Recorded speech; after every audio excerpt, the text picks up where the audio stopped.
What's up, guys? My name is Jerry, and today's video is going to be on the New Orleans Pelicans, and we're going to be talking about how things continue to get better for this organization, and we're going to jump right into the video. Now, it's official that Zion Williamson can return to all basketball activities without any restrictions, and this is really big time for the New Orleans Pelicans because it answers a lot of uncertainties that the fans and the organization had about Zion Williamson. And if you've been keeping up with the Pelicans this season, you know that Zion Williamson has basically been one giant question mark for the entire year. And the two questions that was being asked the most about Zion Williamson is he committed to the team and the organization? We saw him leave the team to go rehab by himself in Portland. And then the other question was, when will we see Zion Williamson play the game of basketball again?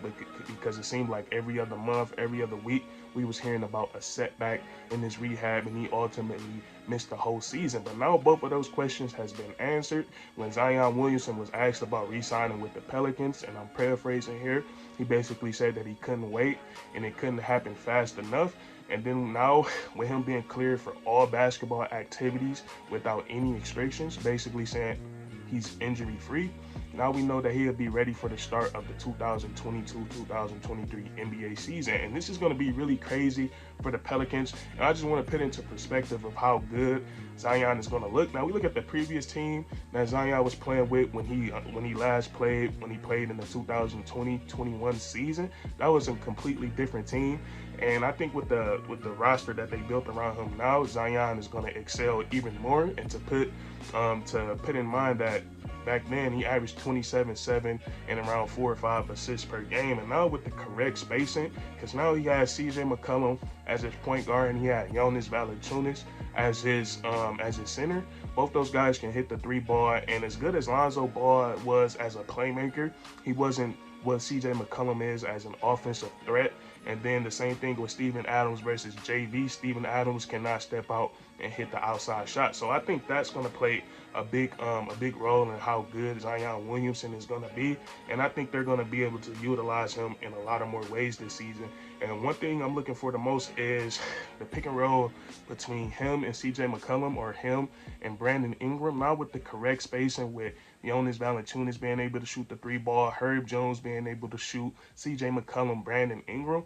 Whenever somebody has the ball in their hands, there's always going to be, all the other guys are always going to be able to hit a wide open three-point shot, and that's going to be very important with a guy like Zion Williamson that draws a lot of attention. But I'm thinking about the pick and roll between these two guys, running it with Zion Williamson. It's going to be very hard for defenses to stop. Now, CJ McCollum, he's never really had a role man like Zion Williamson going to the rim, and as good as CJ McCollum is, and he excels in the pick and roll isolation situations, but with him being such a scoring threat, it's either going to make life really easy for him, or it's going to make life really easy for Zion Williamson. And the same thing with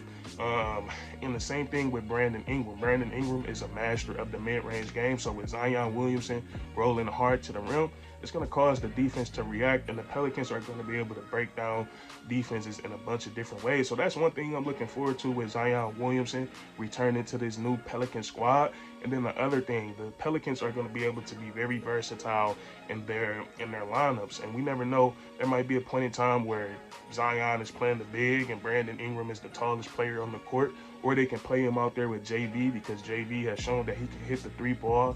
I think he had a game last season where he hit, or I should say this season, where he hit like 7 or 8 threes in the game. But we can see the Pelicans run the 5-out offense with Zion Williamson, and I think Zion is more than capable than running that offensive set. Now, Zion Williamson, since people started recording him with an iPhone or with a camera, a lot of people have seen his elite dunks, his flashy dunks, and his dunks are so crazy that it leads people to think that Zion Williamson is just a leaper.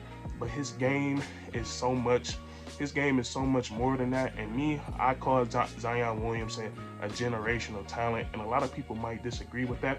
But my thing that I'm big on Zion with is his combination of speed, strength, and size. And when I'm talking about size, I'm talking about, you know, how bulked up he is. It's very, very rare that he has the quick step that he has, and I feel like his quick step puts him at an advantage against almost every matchup. And then with him running a 5-out, he can handle the basketball. Zion Williamson has a great handle on the ball, and then also he's a very, very solid passer. Now Zion, he isn't the perfect basketball player. There is things he can work on, his outside jumper and his defense. And I think defense, most of it is an effort thing. And I think Willie Green, I think he can buy into Zion. He can get Zion Williamson to buy in on the defensive side of the ball. We see him do it with Brandon Ingram. Over the years, Brandon Ingram was known for not giving his all on defense, and we saw that completely change last season. So I'm pretty confident in Willie Green being able to get Zion to buy in on the defensive side of the ball. So Zion Williamson, he's going to come in and he's going to make life a lot easier for his teammates and vice versa. CJ McCollum, you guys are going to see how vital he's going to be when they run that pick and roll. Same thing with Brandon Ingram. And the Pelicans, they just have a lot since the month of January or February, whenever the trade deadline was, whenever they pulled that trigger on the CJ McCollum trade, things have just kept gradually getting better for this organization. We seen CJ McCollum come in. We saw Brandon Ingram start to get a little bit more healthy. And we saw the New Orleans Pelicans be competitive with the best teams in the league. There was no blowouts. All the games were close, and they beat some of the best teams in the NBA. And then they got they getting great development from their young players. You gotta love what you saw from their rookies this season. Jose Alvarado became an internet sensation. Jose Grand Theft Alvarado, one of the best nicknames in the league.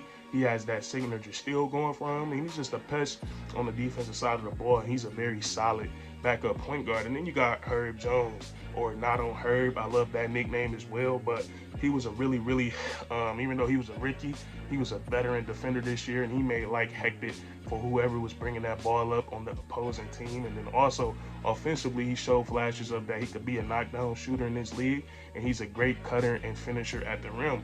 And then Trey Murphy, he also has a lot of potential to be a solid 3-and-D player in this league as well. And I think he had the it factor going for him, because it was a lot of big moments in this season, the play-in tournament, the playoffs, that he hit a lot of big threes for the New Orleans Pelicans. So you got that going for them, the development of their young players. And then also they picked up some playoff experience that they needed this season. They did it against a pretty seasoned, experienced team in the Phoenix Suns that was led by Chris Paul and Devin Booker. And we know Chris Paul knows all the tricks in the book.